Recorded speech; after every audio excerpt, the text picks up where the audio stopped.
And police dogs all across the valley play a vital role in protecting our communities. But 12 News is learning that the vast majority of law enforcement agencies do not pay for their medical care post-retirement. 12 News journalist Sean Rice spoke to a woman in Chandler who's trying to change that. He joins us now with why she believes these four-legged heroes deserve more after their years of service. Sean? Yeah, Mark and Caribe, Miriam Corey lives in Chandler. Their police department, like many others all across the valley, do not pay for their canines' medical care after they retire from the force. But one police department here in the West Valley is bucking that trend by paying for their furry officers' care even years after their service to their community comes to an end. Canine officers play a vital role for any police department. It is a thing where we learn to trust one another. He trusts me, I trust him. Glendale police officer Ricardo Carlo has a canine of his own. They protect one another in often dangerous situations. But what happens to canines after they retire? Most of our agency, our dogs, go about 6 to 8 working years. And then the handler has a choice, obviously, to take that dog once they retire. With that tight-knit bond that is formed, the majority of handlers do bring canines into their lives as a house pet.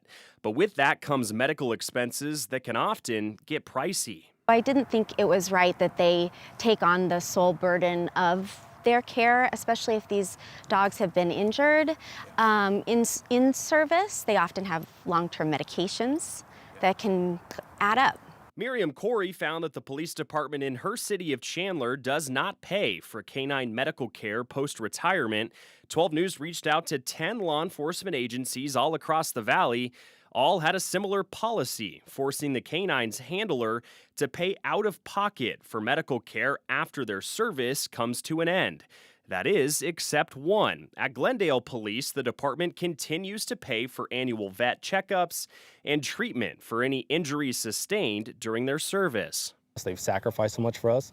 Anything we can do to help them and better their life is always beneficial to us and them. So it does help us. Organizations like the National Dog Foundation do provide grant funding to help bridge that gap. Our organization focuses on one incident. Like if your dog had, for example, he broke a tooth, he broke a leg, he did something, it's not a continuous treatment care. It's not the dog's fault that he can't have the funding for it. So we step in for that particular funding. Corey, a dog owner herself, believes more law enforcement agencies here in the valley should be following Glendale's lead, showing these heroes and their handlers support for them never ends. We can work together to find a solution so that all of these animals are taken care of for their entire lives. And Glendale Police tells me they actually have a specific part of their annual budget devoted entirely to caring for canines after their retirement.